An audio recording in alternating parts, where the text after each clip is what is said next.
Date में हिंदुस्तान में ये मेरा दायित्व है कि मैं आपको ये बात बताऊं। Being in the industry from the last 22 years, ये बहुत जरूरी है। मैं पिछले कुछ दिनों से कुछ वीडियोस बना के भी अपने लोगों में एक संदेश भेज रहा हूं कि बाजार आज की डेट में बहुत नकली लोगों से भरा पड़ा है। आपको असली और नकली की पहचान करना सीखना होगा। साथियों, मैं आपको बता दूं, बाजार में बहुत सारे दानव घूम रहे हैं।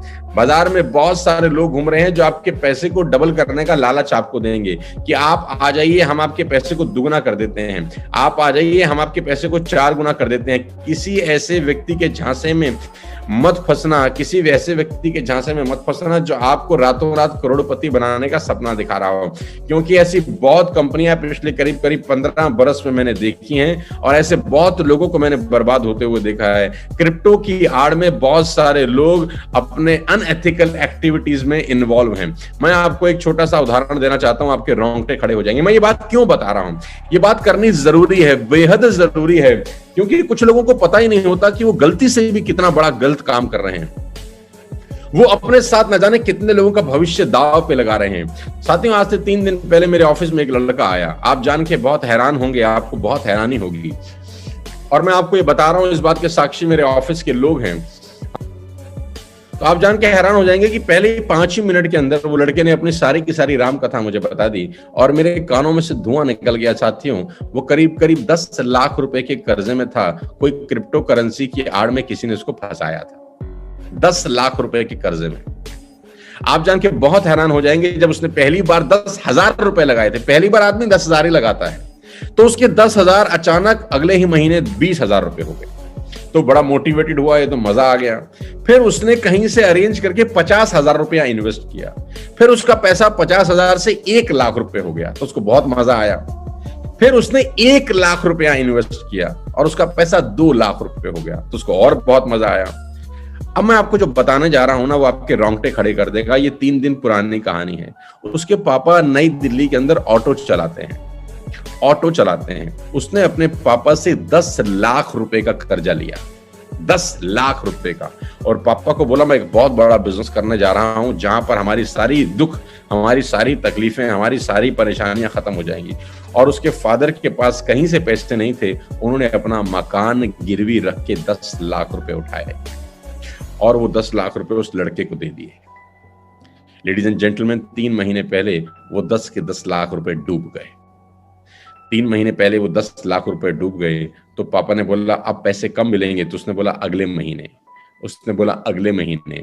और अगस्त की 31 तारीख डेडलाइन दे दी उसने अपने पापा को कि 31 अगस्त खत्म होते होते मैं आपको पैसे दे दूंगा। साथियों, 2-3 दिन पहले वो मेरे दफ्तर में आया और वो रोने लगा। जानते हैं मुझे क्या बोला? उसने मुझे बोला, सोनू सर, मुझे 10 लाख रुपए आप दे दो, नहीं तो मुझे सुसाइड करना पड़ सकता है। मुझे आप 10 लाख रुपए दे दो, नहीं तो मुझे सुसाइड करना पड़ सकता है। 22 साल का लड़का, सिर्फ 22 साल का, और मैं आपको सच घटना बता रहा हूं। क्रिप्टो की आड़ में वो फंसा, पता नहीं किसके चंगुल में फंसा, और 10 लाख रुपए के कर्जे में आ गया। मैंने उसको बोला, मैं तुझे 10 लाख रुपए ऐसे कैसे दे सकता हूं? How it is possible? क्योंकि मेरे पास तो रोज 50 लोग आते हैं इस तरीके से, मैं नहीं दे सकता। मैं तुझे इतना कह सकता हूं कि तू मेहनत कर, अच्छी जगह काम कर, तेरे कर्जे मुक्त हो जाएंगे अगर तू अच्छी जगह जाके काम करेगा। उसने बोला, मैं अपने पापा को क्या बोलूं? मैंने कहा, सच जाके बता अपने घर में। उसने बोला, मेरे पापा को हार्ट की बीमारी है, दिल की बीमारी है, और डॉक्टर ने कहा है कि इनको ज्यादा टेंशन नहीं देनी। अब मैं बताऊं कैसे? साथियों, आप सोचिए कि उस लड़के पे उस वक्त क्या बीत रही होगी। मेरे रोंगटे खड़े हो गए उससे आधा घंटा बात करके। उसके पास 1 रुपया नहीं है। वो कहीं से 50,000 रुपए लेकर आया ताकि मेरे से मिल सके, मेरी कंसल्टेंसी ले सके। उसके पास 5 पैसे नहीं थे। कहां से कर्जा लेके आया ताकि उसको 10 लाख रुपए वापस कैसे हो जाए, ऐसा कोई रास्ता बता सके। और उसने मुझे बोला कि मुझे सुसाइड करना पड़ सकता है। साथियों, जानते हैं कि बाजार में ये सब चल रहा है। जब तक आप पे बीतेगी नहीं, आपको पता नहीं चलेगा। मैं रोज अपनी आंखों से पिछले 12-15 साल में ये सब कांड देख रहा हूं। मैं इसीलिए बार बार आपको आगाह कर रहा हूं, किसी ऐसे लोगों के चक्कर में मत फंसे जहां पर बिना टीडीएस काटे आपके अकाउंट में अगर पैसा आ रहा है तो वो 100% क्राइम है, 100% लीगल है, इलीगल है। अगर आपके अकाउंट में पैसा विदाउट डिडक्शन ऑफ टैक्स आता है तो वो 100% लीगल है। अगर आपके अकाउंट में कोई डॉलर्स आ रहे हैं, कोई आपको बोलता है हम आपके अकाउंट में डॉलर डाल देंगे, 100% आप फंस रहे हैं किसी ऐसे काम में, और ये लैंड वहीं करेगा और आखिरी में लोग सुसाइड कर जाते हैं। मेरे पास उस लड़के को देने के लिए कुछ था नहीं साथियों, मैं उसको सिर्फ इतनी सांत्वना दे सका कि तू मेहनत करेगा, इस कर्जे से मुक्त हो जाएगा। मैं भी कर्जे में था, मैंने उसको अपना उदाहरण दिया कि 20-22 साल पहले जब मैंने अपना करियर शुरू किया तो मैं 3 लाख के कर्जे में था और मेरा तो कोई कसूर भी नहीं था। तेरा तो कसूर है, तूने तो गलती करी है, कोई बात नहीं, गलतियां इंसान से होती हैं, लेकिन अब इस गलती से सबक ले और आगे बढ़। मैंने उसके 50,000 रुपए लौटा दिए जो मैंने कंसल्टेंसी के लिए थे। मैंने तुरंत उसके अकाउंट में 50,000 रुपए ट्रांसफर किए, 50 या 59,000 रुपीज था प्लस GST। सारा का सारा पैसे मैंने उसको वापस किया। मैंने कहा मैं तेरे लिए ये कर सकता हूं कि मैं तुझसे 5 पैसा भी नहीं लूंगा, तेरे पास है ही कुछ नहीं तो मैं तुझसे क्या चार्ज करूं यार, और तेरी हालत देखकर तो मुझे दया आ रही है तेरे ऊपर, ये पकड़ अपने पैसे। मैंने उसके सारे पैसे लौटा दिए, मैंने उसका 1 रुपया नहीं रखा और उसको सलाह दी कि देख जिंदगी में गलतियां होती हैं लेकिन गलती से सीख ले, आगे बढ़, मेहनत कर। कोई भी ऐसी कंपनी में अपना पैसा मत इन्वेस्ट करना जहां पर तुझे ऐसी नौबत आ जाए कि तू घर जाके अपने बाप को बता नहीं सकता क्योंकि उनको दिल की बीमारी है। उनके साथ कुछ भी हो सकता है। और जब 10 का 20 हो रहा था तो कितना खुश था, जब 50 का 1 लाख हो रहा था तो तू कितना खुश था, जब 1 का 2 हो रहा होगा तब भी तू कितना खुश होगा। और उस वक्त अगर मेरे जैसा कोई आदमी तुझे समझाता तो मुझको ही गाली देता था, लेकिन आज तुझे मेरी जरूरत पड़ रही है, आज तू मुझसे मांगने आया है, आज तू हाथ फैला रहा है, देख ये होती है हालत। मैंने उसको डांटा भी सही, प्यार भी किया, समझाया भी सही, हर तरीके से उसको कन्विंस करके वापस भेजा। उसने मुझसे कहा कि सर मैं आपके पैर छूना चाहता हूं। मैंने कहा तू मेरे पैर मत छू, जाके अपने बाप के पैर छू जिसका 10 लाख रुपए लेकर आया है, जो ऑटो चलाता है, कितनी मेहनत करके उसने पैसे कमाए होंगे।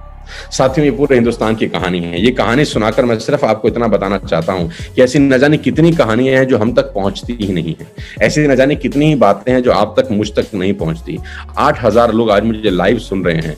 मेरा रिस्पॉन्सिबिलिटी है इस देश के लिए, मेरी जिम्मेदारी है। इस इंडस्ट्री ने हमें बहुत कुछ दिया है, लेकिन कुछ दानव इस बाजार में घूम रहे हैं, वो अपनी हरकतों से बाज नहीं आएंगे। उनको इनोसेंट भोले भाले लोग चाहिए, वो उनको बताएंगे कि कैसे तुम डबल कर सकते हो। यहाँ तो वेस्टेज तो बहुत स्लो है, कब तक ये टूथपेस्ट बेचते रहोगे, कब तक ये शैम्पू बेचते रहोगे, कब तक ये सामान बेचते रहोगे। ये छोड़ो, ये जल्दी, ये इतनी धीरे धीरे नहीं कर सकते, इतना टाइम नहीं है हमारे पास। हमको तुरंत करोड़पति बनना है, हमको डॉलर में पैसे कमाने हैं। ऐसा गीता ज्ञान जो लोग आपको दे रहे हैं, आप ऐसे दानों से कृपया करके दूरी बना लीजिए। मैं हाथ जोड़कर आपसे विनती करता हूं, अपने परिवार को बारे में सोचिए, अपने माँ बाप के बारे में सोचिए।